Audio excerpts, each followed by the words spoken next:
ألم يعلموا أن الله يعلم سرهم ونجواهم وأن الله علام الغيوب.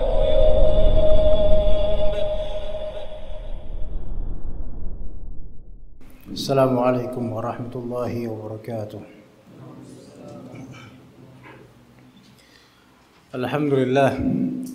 الحمد لله الذي خلق السماوات والأرض وجعل الظلمات والنور ثم الذين كفروا بربهم يعدلون. الحمد لله الذي خلقكم من طين ثم قضى أجلا وأجل مسمى عنده ثم أنتم تمترون. والصلاة والسلام على نبينا المصطفى المجتبى المختار نبينا محمد وعلى آله وصحبه ومن اتبع الهدى. أشهد أن لا إله إلا الله وحده لا شريك له وأشهد أن محمدا عبده ورسوله لا نبي بعده. اللهم إنا نسألك علما نافعا ورزقا طيبا وعملا متقبلا ونعوذ بك من علم لا ينفع ومن قلب لا يخشع ومن نفس لا تشبع ومن دعاء لا يسمع. اللهم أعنا على ذكرك وشكرك وحسن عبادتك ونسألك اللهم الهدى والتقى والعفاف والغنى. Ikhwas sekalian rahimani wa rahimakumullah, di antara doa yang sangat magnificent untuk diri ana dan antum, yaitu yang sesuai dengan sunnah Nabi SAW yang tadi ana sebutkan, yaitu Allahumma inni as'aluka al-huda wat-tuqa wal-afaf wal-ghina. Ya Allah, saya memohon kepada Engkau al-huda, yaitu petunjuk, bimbingan untuk mengarungi hidup. Wat-tuqa, ketakwaan. Karena ketakwaan itu dari Allah Subhanahu wa taala. Allahumma ati nafsi taqwaha, ya Allah, datangkanlah kepada diri saya ketakwaannya. Itu dari Allah taala. Kemudian wal afaf, kehormatan. Iffah, baik kehormatan sebagai pria maupun kehormatan perempuan. Dan kita adalah makhluk terhormat, jemaah sekalian, ikhwan. Sebagaimana kata Allah Subhanahu wa taala, "Wa laqad karramna bani Adamah." Kami telah memuliakan anak Adam. Jadi kita makhluk mulia. Kemudian Allah Subhanahu wa taala juga berfirman di surat At-Tin, laqad khalaqnal insana fi ahsani taqwim. Kami telah menciptakan manusia dengan sebaik-baik rupa. Maka pemuliaan ini, penghormatan ini harus dijaga. Allahumma inna nas'aluka al-huda wat-tuqa wal-afaf wal-ghina. Kekayaan yang lebih pentingnya adalah kekayaan hati. Ghina nafs namanya, kata Rasulullah SAW. Kekayaan pada hakikinya adalah kekayaan hati. Kekayaan hati itu tidak melazimkan kaya akan materi. Tetapi orang yang kaya hatinya, sedikit materinya, dia tetap terlihat kaya. Di antara bentuk kekayaannya adalah tidak mudah mengeluh kepada makhluk akan penderitaan dan kesulitan hidup, ya, melainkan dia mengeluh kepada Allah Subhanahu wa taala. Allahumma inna nas'alukal huda wat-tuqa wal-afaf wal-ghina. Ikhwas sekalian rahimani wa rahimakumullah. Biiznillah taala kita akan meneruskan penjabaran kita di hadis Jibril. Pada kali ini kita membahas lebih dekatnya tema iman atau rukun iman sebagai landasan hidup, insyaallah taala. Anda sebenarnya agak sedikit lupa tentang pertemuan lalu sampai mana, tapi ala kulli hal kita berikan had dan batasan. Pada hari ini kita akan membahas rukun iman, insyaallah. Rukun Islam sepertinya sudah di awal-awal, di sebelumnya. Sekarang kita menuju rukun iman. Dan semua dari kita alhamdulillah tahu rukun iman ada 6. Antu'mina billah, beriman kepada Allah, wa malaikatih, malaikat Allah, wa kutubih, kitab-kitab Allah, wa rusulih, rasul-rasul Allah, kemudian wal yaumil akhir, hari akhir, dan wa antu'mina bil qadari khairihi wa syarrih, dan beriman kepada takdir baik maupun buruknya. Kita mulai ikhwan, setelah sudah tercatat dan termaktub di qalbu masing-masing 6 rukun iman tersebut dengan hafalan yang Masya Allah, mari kita rinci satu persatu. Pertama, jadi ada 6 garis besar pembahasan. Pertama, iman kepada Allah Subhanahu wa ta'ala. Dan Anda mengambil materi ini insya Allah secara ringkas dari kitab Syarh Al-Arba'in An-Nawawiyah karya atau oleh Syekh Muhammad bin Shalih Al-Utsaimin rahimahullah. Iman kepada Allah. Iman kepada Allah mencakup 4 hal. Ya, 4 hal. Iman kepada Allah mencakup 4 hal. Yang pertama, mempercayai atau mengimani keberadaan Allah. Itu paling pertama. Mengimani keberadaan Allah. Maka barang siapa mengingkari keberadaan Allah, maka dia bukan mukmin. Dan dia telah melawan fitrahnya sendiri. Karena fitrahnya makhluk mengimani adanya Khaliq. Bagaimana dengan Fir'aun? Dan mungkin bala tentaranya, mereka tidak mengakui adanya Allah. Tadinya Fir'aun mengklaim dirinya adalah sesembahan, berhak disembah. Makin lama makin membangkang sampai kemudian berkata, Ana Rabbukumul A'la. Aku adalah Rabb kalian yang paling tertinggi. Mengaku sebagai Rabb, sebagai pencipta. Apakah Fir'aun berkata benar? Jelas dia dusta. Dan apa kata Allah tentang orang-orang seperti ini? Wajahadu biha wastaiqanatha anfusuhum zulman wa 'uluwa. Di surat An-Naml ayat 14. Orang-orang seperti ini, mereka ini wajahadu biha, mengingkari eksistensi Allah Ta'ala. Padahal wastaiqanatha anfusuhum, jiwa-jiwa mereka, diri-diri mereka meyakini adanya Allah. Jadi kalau misalnya ada seorang ateis mengklaim bahwasanya God is not exist, nggak ada Tuhan, nggak ada, mana buktinya Tuhan? Maka yakinilah oleh antum bahwasanya mereka mengingkari dengan lisan, tapi hati mereka meyakini adanya Tuhan.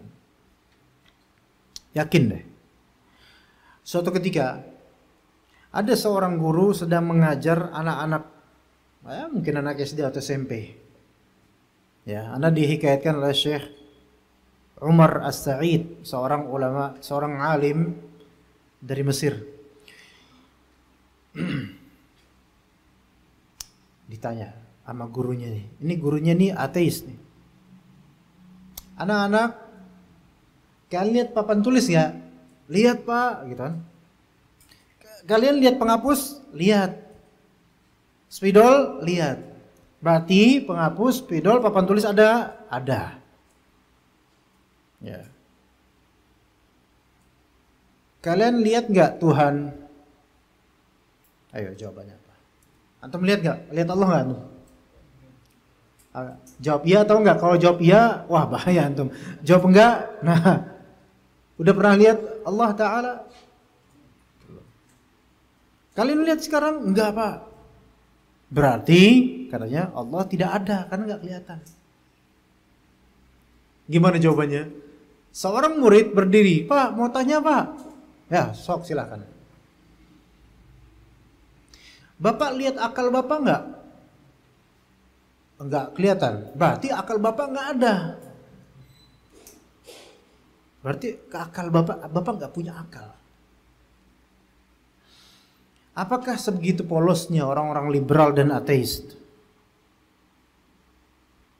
untuk menafikan keberadaan Allah dengan sebatas Allah bisa dilihat atau enggak gitu loh. Sekarang mereka kemudian mempercayai adanya corona. Ini banyak alumninya di sini, banyak nih alumninya nih. Ya kan? Anak termasuk. Langsung buka masker antum. Ya. Alumni corona, alumnus. Ya. Efeknya kelihatan, virusnya nggak kelihatan. Percaya apa enggak? Percaya. Ya. Percaya. Buktinya pakai masker, berarti ada corona. Masa sama virus dia percaya akan keberadaannya, sementara terhadap Allah Ta'ala yang telah memeliharanya dari dia masih setetes mani sampai sekarang, nggak percaya. Begitulah kekufuran banyak manusia. Jadi yang paling pertama, percayai eksistensi Allah. Yang kedua, mengimani keesaan Allah dari segi rububiyah. Mengimani keesaan Allah dari segi rububiyah, yaitu al-imanu bin firadihi bir rububiyah. Mengimani bahwasanya hanya Allah pemilik atau pencipta, pemilik dan pengatur. Itu yang kedua. Pemberi rizki, pengatur alam semesta, pencipta langit bumi dan seterusnya. Itu yang kedua, step setelah mengimani akan keberadaannya. Yang ketiga, dari komponen iman kepada Allah Ta'ala. Yang ketiga, mengimani keesaan Allah Ta'ala dari segi tujuan ibadah atau penyembahan. Mengimani keesaan Allah dari segi tujuan ibadah atau pengesaan. Ini yang disebut la ilaha illallah. Ini yang disebut la ilaha illallah.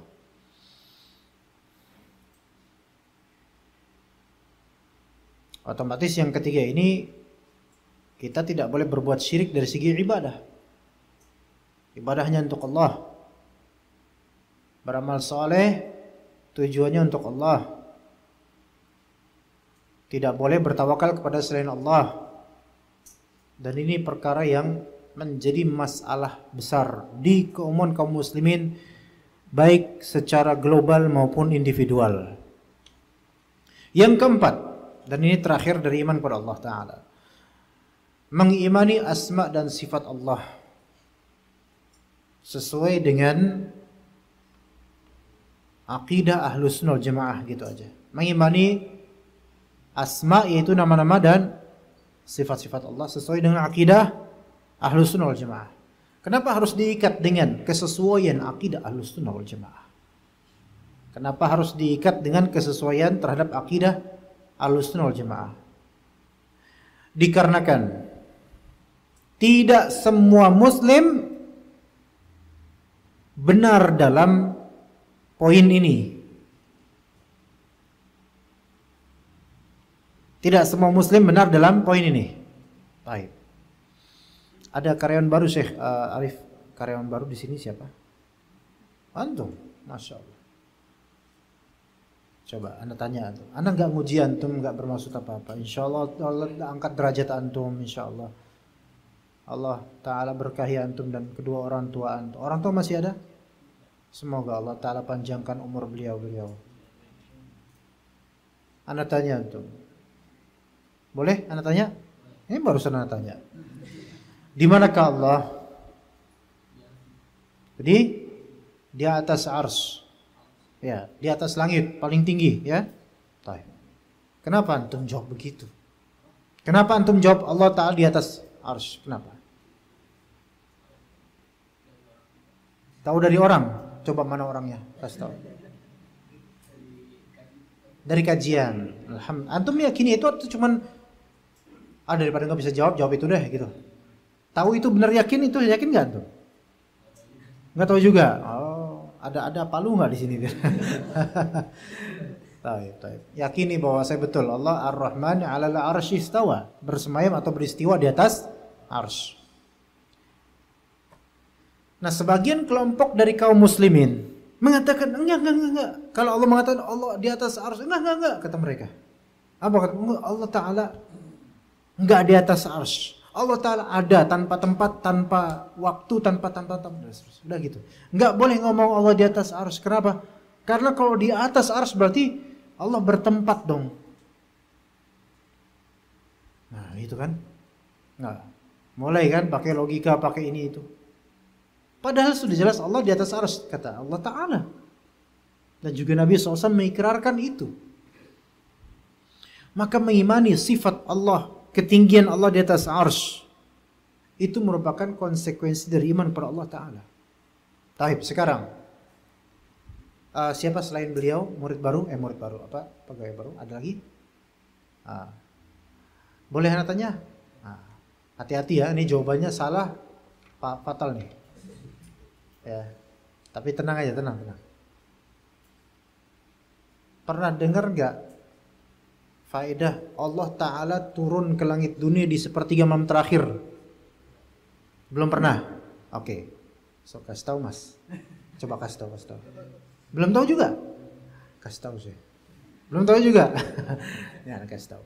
Kata Nabi SAW, yanzilu Rabbuna ila sama'i dunya fi thuluthil akhir minal lail.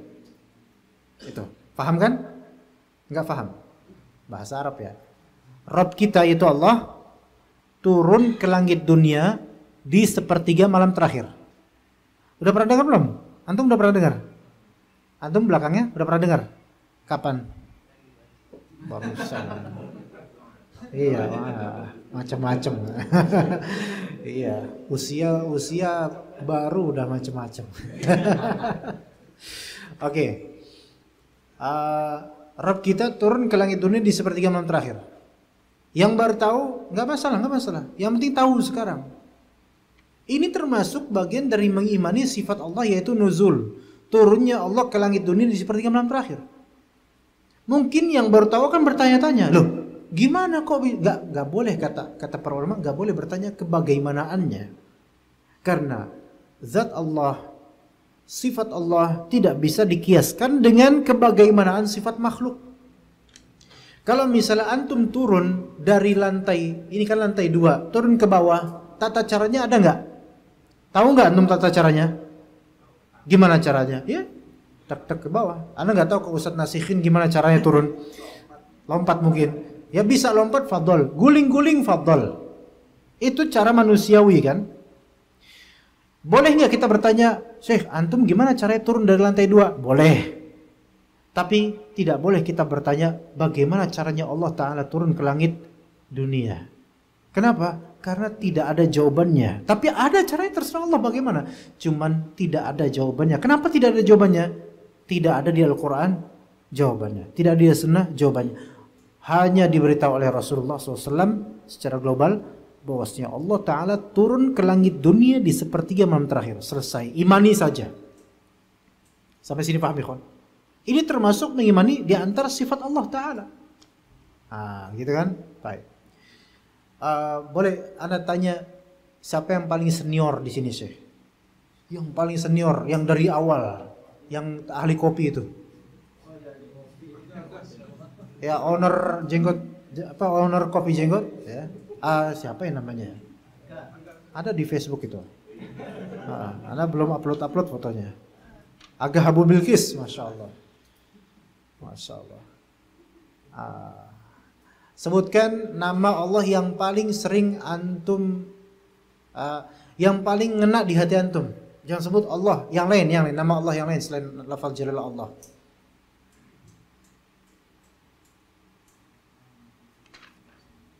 Sulaiman, Ar-Rahman.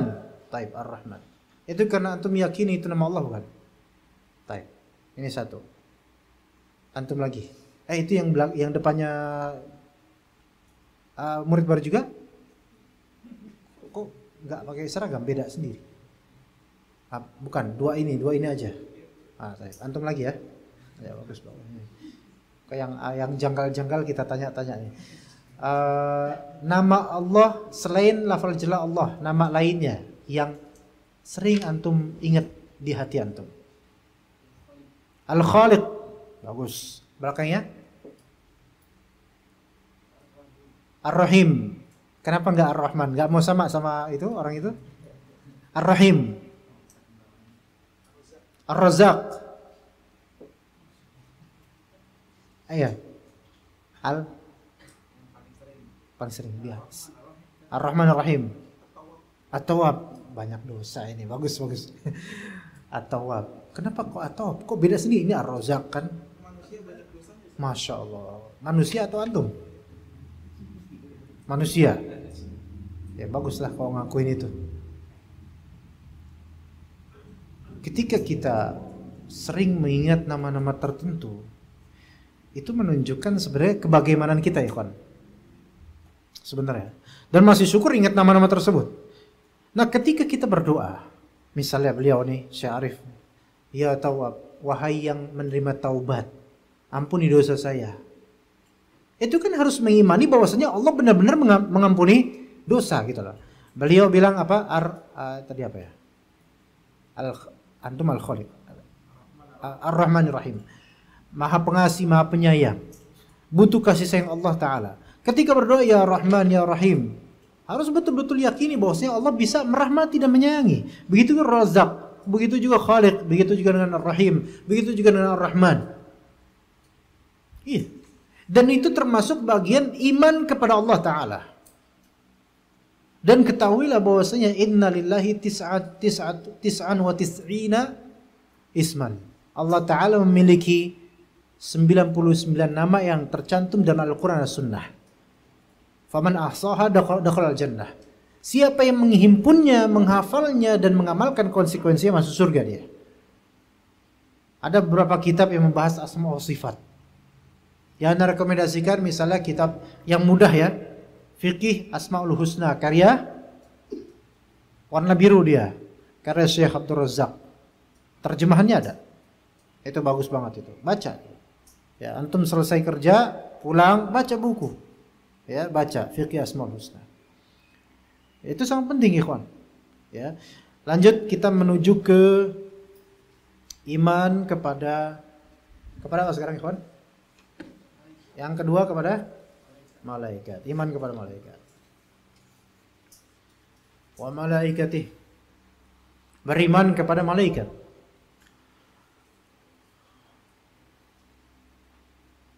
Sebelum kita sebut beberapa poin tentang iman kepada malaikat, ada pertanyaan. Kenapa di urutan iman, rukun iman, kan iman kepada Allah itu paling pertama jelas ya. Kenapa malaikat dulu, baru kitab dan rasul? Siapa yang bisa jawab? Alhamdulillah. Fadal. Karena gaib. Sahih. Karena gaib. Allah gaib nggak bagi kita? Gaib. Ada nggak di antara kita yang pernah melihat malaikat, ikhwan? Nggak ada. Gaib. Berarti setelahnya gaib gak? Kan iman kepada Allah, iman kepada malaikat, iman kepada kitab. Kitab gaib gak bagi kita sekarang? Sebagian gaib, sebagian tidak, ya gak? Ya Injil gaib gak bagi kita? Injil yang hak, bukan Injil-Injilan yang ada di Nasrani sekarang. Taurat, Zabur, gaib bagi kita. Udah nggak kita nggak ngeliat lagi. Al-Quran, kalamullah ada. Termaktub di Al-Quran, di mushaf. Enggak gaib kok itu. Kita baca, bahkan di HP banyak. Rasul gaib enggak? Sekarang gaib bagi kita. Tetapi di masanya beliau hidup ada tersaksikan jelas. Ya kan? Adapun malaikat gaib dari dulu sampai sekarang. Tapi Rasulullah pernah lihat malaikat? Ya, pernah. Itu pun kalau Allah izinkan dan beberapa momentum saja, nggak selalu. Gitu. Ya. Baik, malaikat dulu. Dari apa malaikat terciptakan? Dari nur. Kalau jin terciptakan dari nar. Apa bedanya nar dan nur? Nar api, ada sisi panasnya. Nur belum tentu panas. Ya. Nar musy'il, ya, apa namanya? Ada sisi panas dan membakar gitu loh, menghancurkan. Nur belum tentu panas. Ya. Makanya kata Nabi SAW, was-salatu nur was-sabru dhiya. Was-salatu nur was-sabru dhiya. Salat itu adalah nur. Salat itu cahaya. Panas nggak pas lagi salat, ikhwan? Ini nggak masalah ada AC atau nggak, bukan itu maksudnya. Antum mangkel nggak pas lagi salat? Nggak. Enak, tenang, nyaman. Ada cahaya. Was-sabru dhiya, kesabaran adalah dhiya. Dhiya itu sinar. Kenapa dibedakan antara nur dengan dhiya? Kenapa dibedakan? Ayo sok silakan. Mangga, ya. Dijawab. Siapa namanya enggak tahu. Ada absen enggak sih? Siapa namanya? Pekan depan siapin absen ya, biar merinding semuanya. Karena fatwa.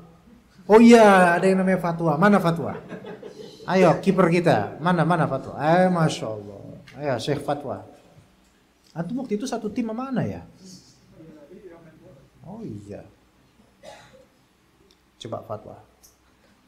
Fatwa kayaknya dia bakal ini. Wah. Ayo, fatwa, fadal. Kenapa sholat itu cahaya, puasa itu sinar? Apa bedanya sinar sama cahaya? Jangan liatin beliau, jawabannya nggak ada beliau. Nggak tahu.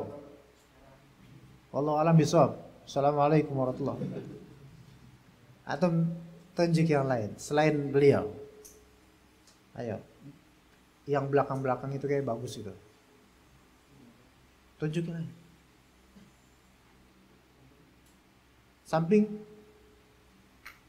Fadl, Syekh. Sampingnya fatwa. Mufti mungkin namanya. Siapa namanya? Mustafa. Cak Mus. Oh ini yang namanya Cak Mus dah.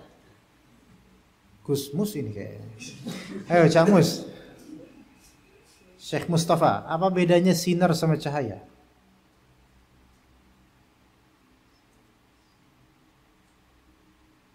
Enggak ada yang tahu dah. Enggak, beda ya kawan. Beda. Taib, gini, ini kan pagi nih. Lebih tepat kita bilang sinar matahari atau cahaya matahari?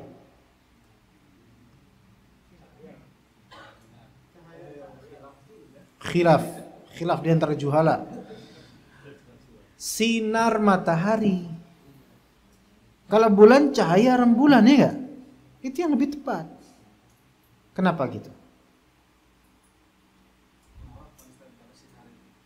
Sinar matahari itu panas. Ada kepanasan makanya. Ya kan?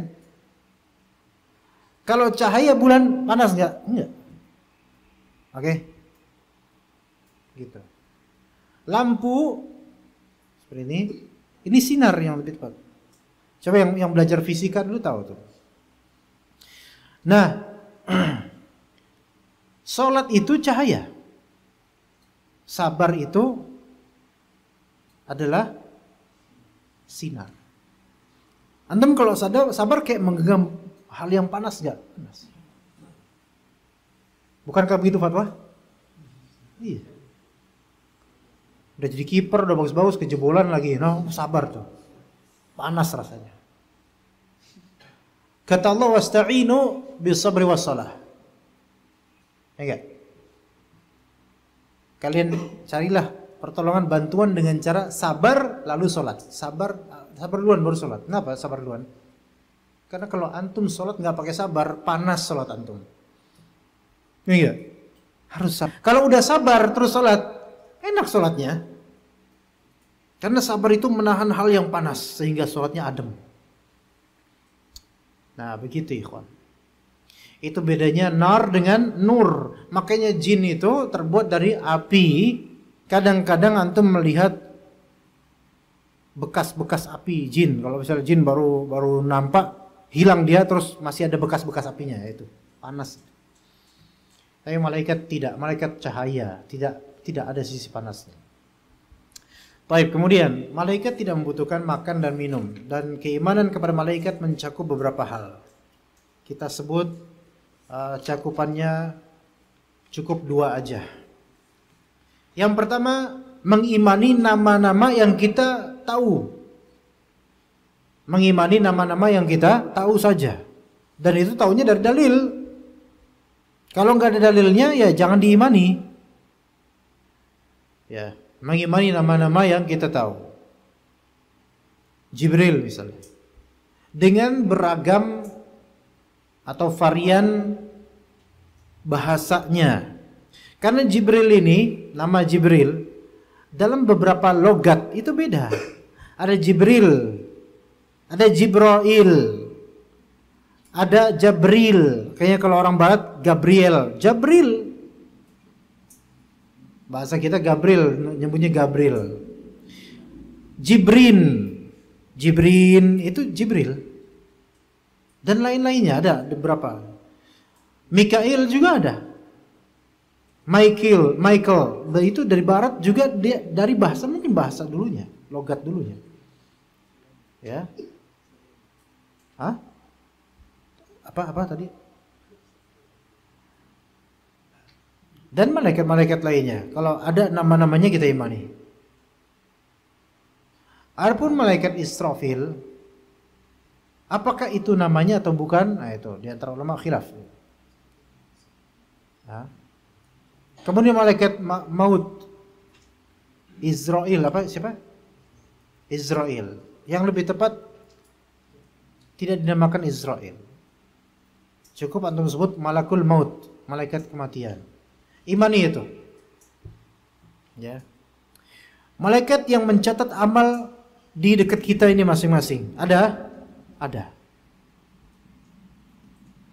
Sebagian ulama memberinya nama Raqib Atid. Sebagian ulama mengatakan itu bukan nama melainkan sifat. Dan itu yang lebih tepat, ikhwan. Malaikat yang ada di dekat kita sekarang yang mencatat amal, ma yalfidhu min qaulin illa surat Qaf, Syekh Nasihin gimana? Ma yalfidhu min qaulin illa ladaihi raqibun atid. Ahsant, jazakallah khair. Raqib atid itu sifat, ikhwan. Raqib artinya selalu memantau. Atid artinya selalu hadir. Maka dua sifat ini adalah dua sifat yang ada pada kedua malaikat, bukan nama kedua malaikat tersebut, bukan. Paham gak, ikhwan? Jadi Raqib itu yang selalu memantau, nggak bakal lepas dari antum. Atid itu yang selalu hadir. Begitu. Jadi bukan satunya Raqib selalu mantau, satunya selalu hadir. Enggak. Dua-duanya Raqib, Atid.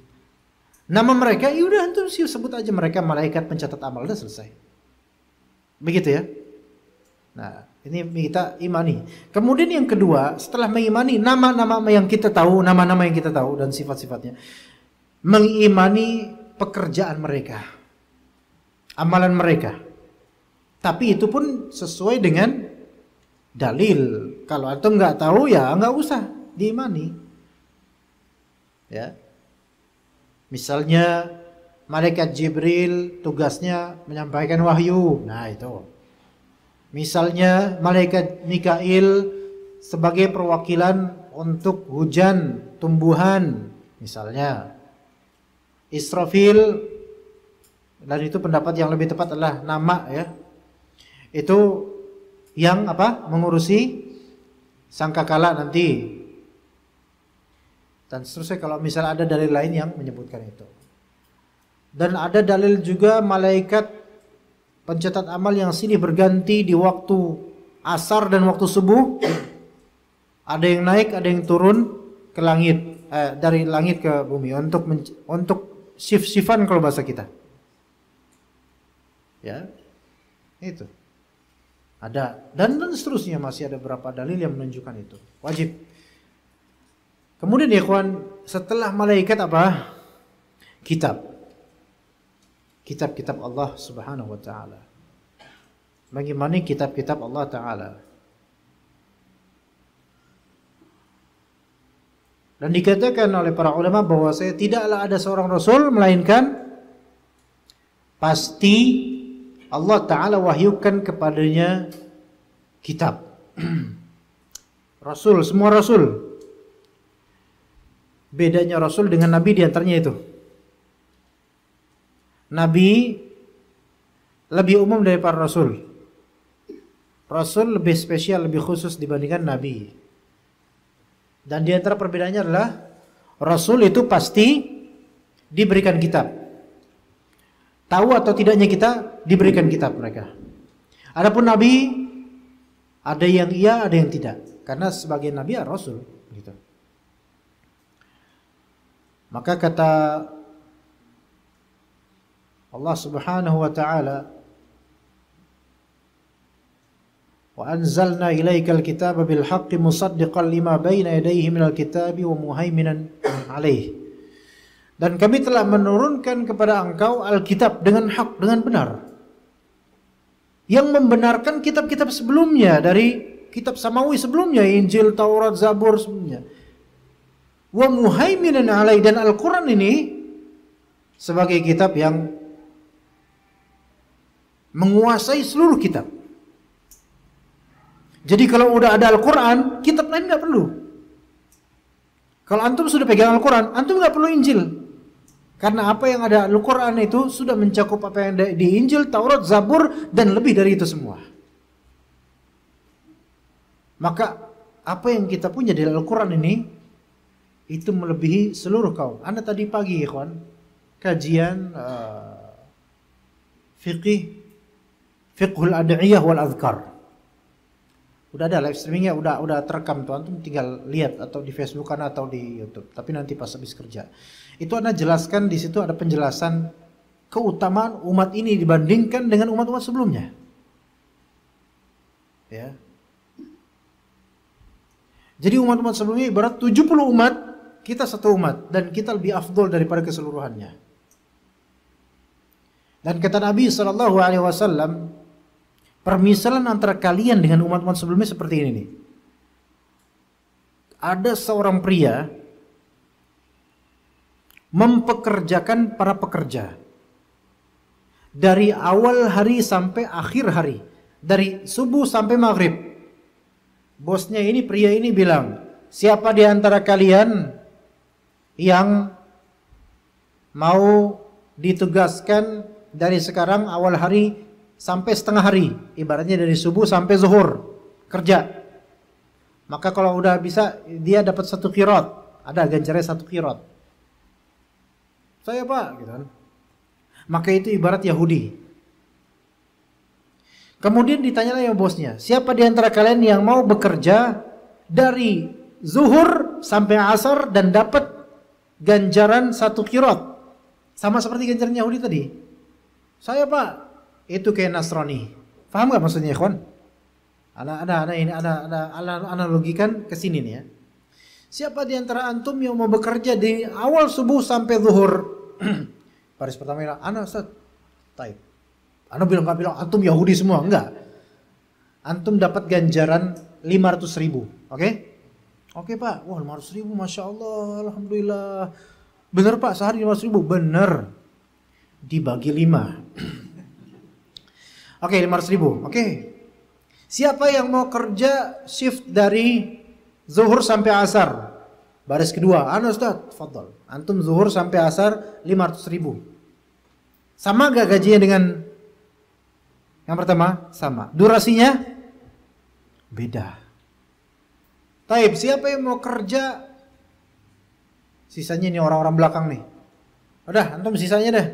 Antum kerja dari habis asar sampai maghrib, ghurubis syams, dan antum mendapatkan 2 qirat, berarti 1 juta. Kira-kira antum protes gak? Antum baris kedua protes gak? Kenapa protes? Merasa tidak adil kan? Seolah-olah tidak adil. Lah ini kerja berapa jam? 6 jam. Cuman 500.000. Kerja berapa jam? 3 jam. 500.000. Sana kerja berapa? 3 jam, 1 juta. Berarti yang sana berarti 4 kali lipatnya sini. Yang tengah 2 kali lipatnya sini. Yang paling capek mana? Ini. Paling sedikit gajinya ini. Ini Yahudi. Ini anak, bukan antum. Ini yang pertama nih Yahudi. Yang kedua Nasrani. Yang ketiga umat Islam. Dan kenapa umat Islam ini dalam Sahih Bukhari disebutkan. Dan Imam Bukhari menyebutkan fadilah ini, keutamaan umat Islamnya Nabi Muhammad itu di kitab Sahih Bukhari, di kitab Fadailul Quran, keutamaan Quran. Apa nyambungnya dengan Al-Quran coba? Kata para ulama, di sini ada isyarat dari Imam Bukhari bahwasanya kemuliaan orang-orang Islam itu pahalanya makin melimpah padahal kerjanya sedikit. Itu karena apa? Karena mereka punya Al-Quran. Karena mereka punya Al-Quran. Jadi eksistensi kalamullah dan Al-Quran di tengah kita ini, itu secara adat memuliakan kita dibandingkan seluruh umat. Tapi orang banyak yang gak bersyukur. Al-Qurannya berdebu. Allah musta'an. Ya. Dengar Al-Quran di salat berjamaah sebagai makmum, imam baca apa, udah lewat-lewat gitu aja. Bahkan kadang imamnya sendiri gak mau upgrade hafalan. Banyak gak imam memang kampung kayak gitu ya? Ya udah sampai situ-situ aja, mentok sampai ismor bikil ala. Paling maconya baca ayat kursi itu paling kerennya dah tuh. Itu paling panjang, paling kerennya tuh. Gak mau upgrade padahal imam. Imam di sini siapa ya kawan imam? Banyak. Tergantung kondisi. Ustadz Nasihin. Oh, kok beliau antum jangan tanya. Jangan tanya, Syekhul Islam sini, Masya Allah. Nah, mengimani kitab ikhwan, ini apalagi Al-Quran, ya, mengimani kitab Allah, ada beberapa poin atau konsekuensi, ya, atau hal yang harus dilakukan sebagai keimanan terhadap kitab. Yang pertama, mengimani bahwasanya Allah Ta'ala menurunkan Alkitab kepada seluruh Rasul, gitu. Baik yang kita tahu namanya atau tidak kita tahu namanya. Baik yang masih tersisa buktinya atau tidak ada. Ya. Mengimani bahwasanya Allah Ta'ala menurunkan Alkitab kepada seluruh Rasul. Ya. Namun yang sekarang, yang hanya kita imani betul-betul masih eksis sesuai dengan yang Allah turunkan hanyalah Al-Quran. Cuman Al-Quran doang sekarang mah. Kita imani Allah menurunkan Injil, iya. Kita imani Allah menurunkan Taurat, iya. Kita imani Allah menurunkan Zabur, iya. Tapi kalau kita dihamparkan kepada kita Injil versi sekarang, boleh nggak kita bilang ini Injil isinya adalah apa yang diturunkan oleh Allah? Enggak, ini Injil muharraf. Injil yang sudah diselewengkan oleh orang-orang kafir. Ya, begitu. Afatatma'una ay yu'minu lakum wa qad kana fariqun minhum yasma'una kalam Allah thumma yuharrifunahu min ba'di ma aqaluhu wa hum ya'lamun.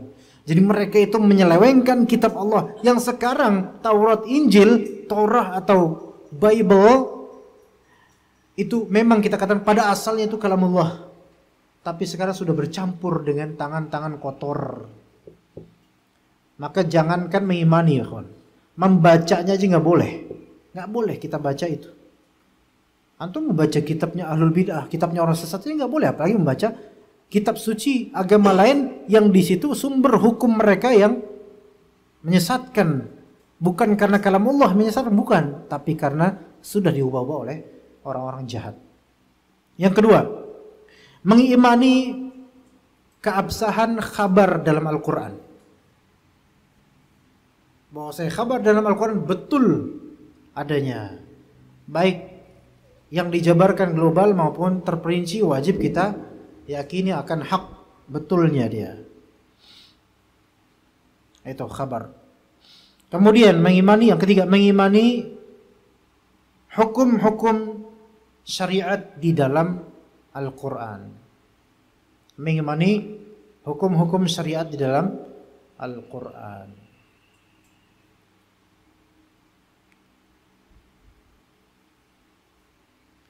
Pertanyaan untuk yang nomor 3 ini, bagaimana kalau misalnya ternyata di Injil atau Taurat ada hukum-hukum? Itu kan Injil Taurat aslinya dulu kalam Allah, aslinya adalah kitab Allah, dan di dalamnya ada hukumnya. Allah katakan juga begitu. Wa anzalna fiha Taurat fiha wa anzalna Taurata fiha hukmullah. Di dalamnya ada hukum Allah Ta'ala. Gimana? Buka Taurat antum. Torah, ya. Wah, ada hukum ini nih. Antum imani gak? Kata para ulama, kalau hukum tersebut sesuai dengan syariat Islam sekarang, antum imani itu hukum Allah. Tapi kalau itu hukum yang asing bagi antum, yang asing bagi Islam sekarang, maka antum lepas diri, antum nggak tahu, tawakuf. Karena boleh jadi itu hukum sisipan dari orang-orang yang tidak bertanggung jawab, atau mungkin hukum Allah tapi tidak dilaksanakan. Ala kulli hal, kalau misalnya ada hukum rajam di Taurat, ada hukum cambuk misalnya, di Islam ada, maka antum iman ini hukum Allah aslinya. Dan memang betul adanya, cuma ditutup-tutupi oleh mereka. Itu yang ketiga ya kawan. Yang keempat, mengimani nama-nama kitab yang kita tahu. Yang kita tahu pun terbatas. Mengimani nama-nama kitab yang kita tahu, dan itu terbatas ya kawan. Yaitu Al-Quran dengan beberapa namanya, As-Saba' Al-Mathani misalnya, As-Salah di antara nama Al-Quran. Kemudian At-Taurat, Injil, Zabur, Suhuf Ibrahim, Suhuf Musa. Itu toh yang kita tahu. Sisanya Allah lebih tahu.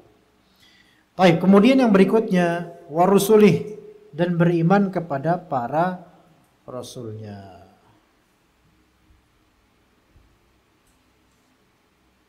Afwan, tadi ayat yang Anda sebutkan yang benar adalah wa anzalna inna anzalna at-taurata fiha huda wa nur yahkumu bihan nabiyyuna alladziina aslamu. Ya, itu yang begitu tepat. Baik, rasul, beriman kepada para rasul.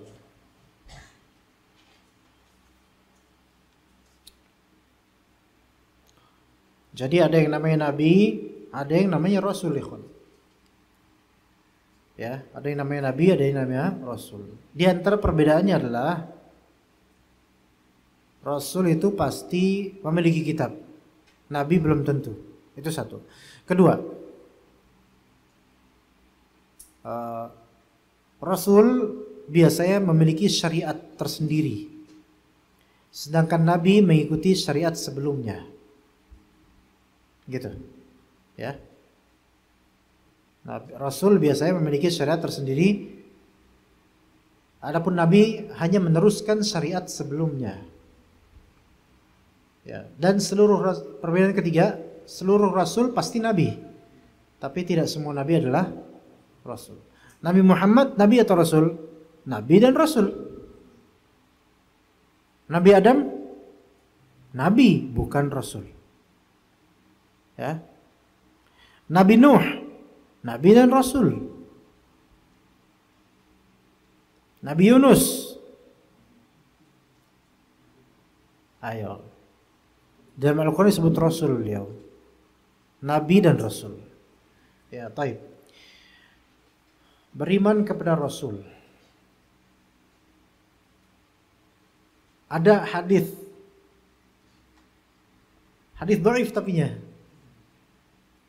Cuman hadis ini ajib gitu menurut Anda. Kata di hadis dhaif ini bilang, ulama'u ummati ka'anbiya'i Bani Israel. Paham gak artinya? Ulama'u ummati ka'anbiya'i Bani Israel. Seperti para nabinya Bani Israel. Ulama umat Islam Muhammad ini seperti nabinya Bani Israel. Saking mulianya orang Islam syariat Nabi Muhammad SAW. Tapi hadis ini dhaif ya ikhwan. Jadi bagaimana sehebat-hebatnya ulamanya zaman Islam sekarang, nggak ada yang bisa mencapai derajat para nabi, nggak bisa. Nah, sebagian dari saudara-saudara kita, mereka hulu terhadap ulama. Ya, cium tangan, bolak-balik, ya 3 kali. Bekas kobokan habis makan di warteg tuh, Habib Hasan, ya, langsung dikeramatin. Iya. Anda sampai pernah lihat videonya itu, masya Allah. Para wali ini atau seorang wali disuguhin makanan, kopi dan seterusnya. Makan masih nyisa, makan nggak habis. Ya. Ternyata para santri di luar itu mereka berbondong-bondong lagi nungguin selesainya makan si wali ini. Selesai wali makan pergi langsung tabaruk, ya, ngalap berkah dari bekasnya wali ini. Iya.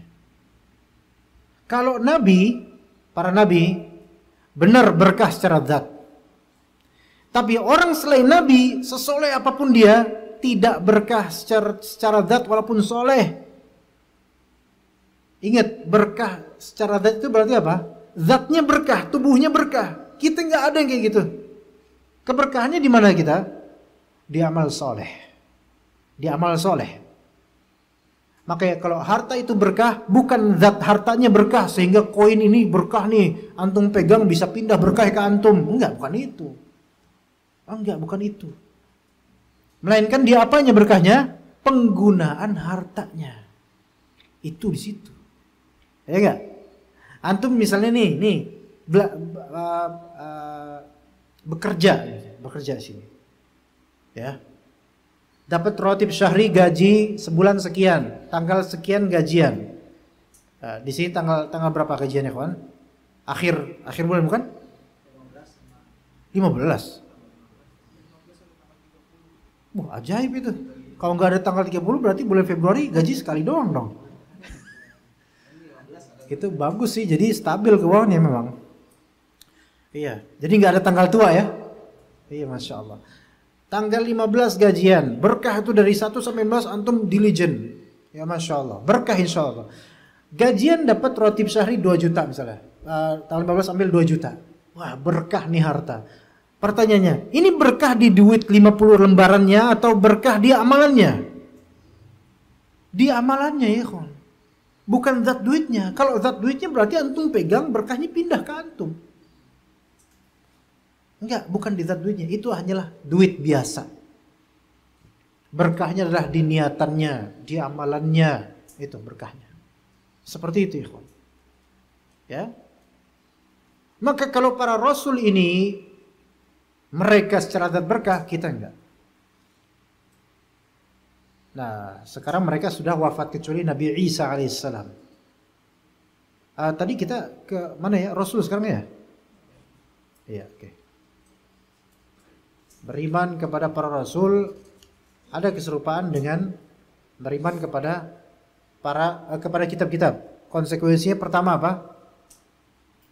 Mengimani bahwasanya mereka adalah utusannya Allah. Itu pertama. Dan bedanya mereka itu para rasul makhluk Allah. Sementara kitab adalah kalam Allah, bukan makhluk. Itu perbedaannya. Tapi semuanya itu dari Allah Ta'ala. Mereka diutus oleh Allah. Itu pertama. Kedua, mempercayai segala kabar yang disampaikan oleh Rasulullah SAW.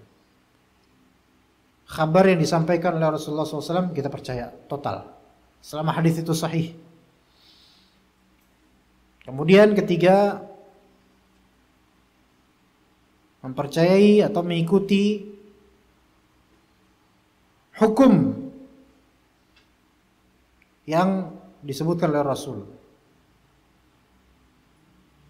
Sebenarnya intinya mengimani apa yang dibawa oleh Rasul, itu intinya semuanya.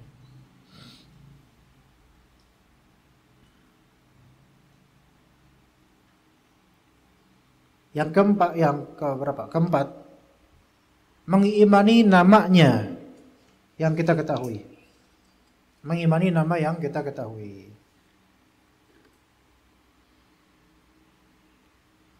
nama para rasul yang kita ketahui, nabi atau rasul yang kita ketahui.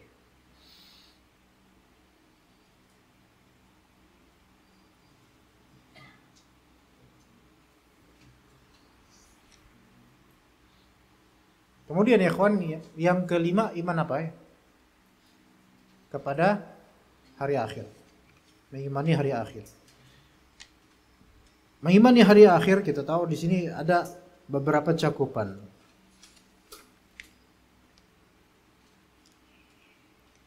Yang pertama, mengimani akan keterjadiannya, itu pasti. Mengimani akan keterjadiannya, dan itu pasti. Itu pertama. Kata Allah Subhanahu wa taala, "Tsumma innakum yaumal qiyamati tub'atsun." Kemudian kalian pada hari kiamat pasti akan dibangkitkan. Itu pasti. Kemudian yang kedua,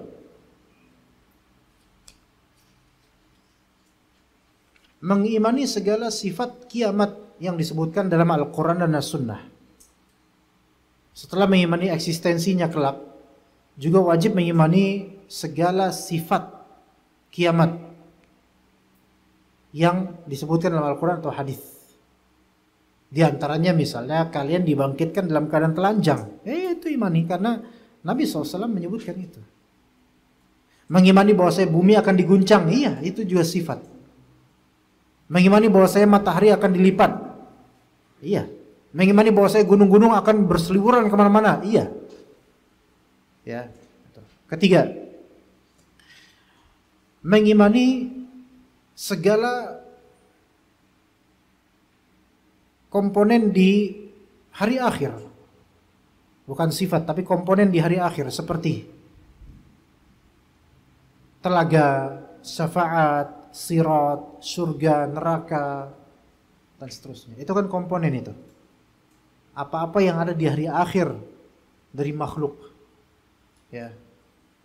Juga termasuk iman kepada hari akhir. Ini termasuk, walaupun ini belum sampai ke akhirat, Yang keempat, mengimani nikmat dan azab kubur itu ada. Mengimani nikmat dan azab kubur itu eksis, ada. Jadi itu termasuk iman kepada hari akhir juga. Maka siapa yang mengingkari nikmat dan atau azab kubur, maka dia telah kufur kepada Allah Ta'ala dan keluar dari iman. Itu beriman kepada hari kiamat. Yang keenam, dan ini terakhir insyaallah, beriman kepada takdir. Ini beriman kepada takdir ini zaman-zaman sekarang perlu sekali, penting banget untuk betul-betul dipahami.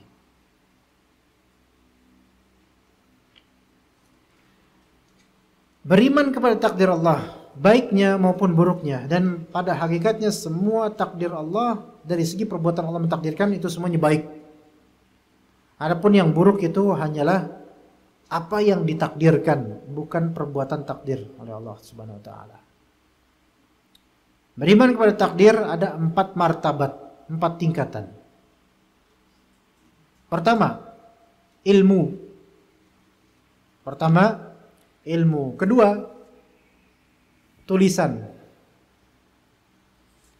Ketiga, kehendak. Keempat, penciptaan. 4 saja. Ya, cakupan iman kepada takdir ada 4. Pertama, ilmu. Ya, benar kan? Pertama ilmu. Kedua, pencatatan atau catatan. Ketiga apa ikhwan? Kehendak. Keempat, penciptaan. Apa maksudnya sih? Maksudnya pertama ilmu, berarti Allah mengetahui segala yang Dia takdirkan. Itu maksudnya. Itu harus antum imani. Allah tahu segala yang Allah takdirkan, itu tahu. Allah tahu antum sampai tahun berapa bekerja. Allah tahu kapan antum meninggal. Itu ilmu Allah Ta'ala. Kemudian pencatatan. Allah mencatat segala takdir di Lauh Mahfuz. Segala takdir di Lauh Mahfuz. Kata Allah Subhanahu wa taala di surat Yasin, "Wa kullu syai'in ahsaynahu fi imamin mubin." Segala sesuatu dari takdir kita himpun pencatatannya di imamin mubin, yaitu di Lauh Mahfuz. Arti Imam Mubin itu lauh mahfuz. Ini kalau udah paham kayak gini, ikhwan, antum nggak putus asa terhadap rahmat Allah, karena teman antum kaya, antum miskin, itu sudah Allah takdirkan. Tapi jangan juga miskin-miskin amat, jangan untuk urusan keburukan, ikhwan. Antum nggak boleh, apalagi maksiat, tidak boleh berhujjah dengan takdir. Contoh, maling. Maling habis maling dia dikeprukin warga, terus maling itu bilang, "Ana ini jadi maling ini karena sudah qadarallahu ma syafa'ala." Sudah takdir, Mas. Gimana? Rusak dong kayak gitu. Untuk keburukan dan maksiat tidak boleh berhujjah dengan takdir. Ya, keburukan yang dimaksud di sini adalah pelanggaran, ya. Adapun kalau keburukan yang bukan berupa maksiat, qadarullah ya nggak apa-apa. Contoh, ada seseorang yang wajahnya itu qadarullah, ya, tidak bisa disifati lagi. Setiap orang yang melihatnya itu bertaubat, ya.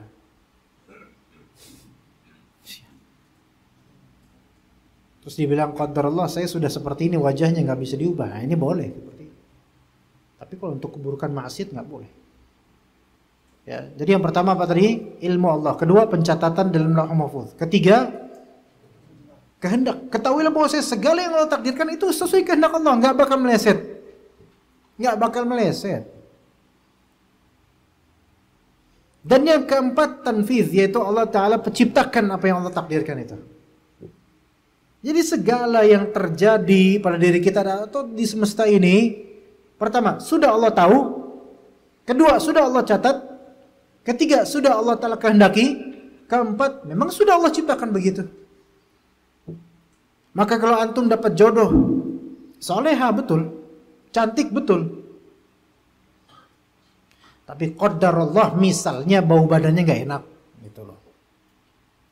Kalau nggak pakai deodoran, itu istri saya tuh, misalnya, ya. Bukan istri saya maksudnya, ceritanya gitu, antum ngomong gitu. Misalnya, qadarullah, dia itu udah, Allah sudah tahu itu, Allah sudah tulis itu, Allah sudah kehendaki begitu, Allah ciptakan begitu, ya. Seperti itu, ikhwan. Maka kalau misalnya di antara kita sekarang belum berkecukupan qadarullah, ya, maka imani tadi, Allah tahu kita sudah seperti ini, Allah sudah mencatat takdir kita begini, kemudian Allah menghendaki kita sekarang seperti ini keadaannya, dan yang keempat, Allah ciptakan semua keadaan ini. Coba kalau antum mikir gitu, tenang hati antum, tapi antum berusaha terus untuk mapan. Jangan menyerah, ya udahlah, emang aku mah apa tuh, gitu kan? Udahlah gini-gini aja lah. Jangan.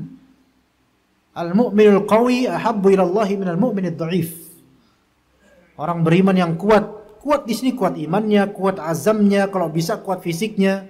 Itu lebih Allah cintai daripada orang mukmin yang imannya lemah, terus habis itu azamnya nggak ada, nggak punya hasrat. Ya mati pun apa namanya? Hidup segan, mati pun tak mau. Mau kemana antum? Ya, jadilah pria-pria mukminin yang qawi insyaallah. Dan Anda melihat antum adalah kaum muslimin, pria-pria yang kuat insyaallah taala. Ini udah jam 9 lewat, seperti kajian udah 1 jam lewat ini, masya Allah. Ya kita cukup sampai sini aja ya kawan, karena kalau diteruskan ini panjang lagi. Insya Allah tidak ada pertanyaan ya, tidak ada ya, cukup ya Syekh Arif. Cukup sampai sini. Jazakumullah khairal jaza. Wa sallallahu ala nabiyyina Muhammad wa ala alihi wa sahbihi ajma'in. Subhanakallahumma bihamdika asyhadu an la ilaha illa anta astaghfiruka wa atubu ilaik. Wassalamu alaikum warahmatullahi wabarakatuh.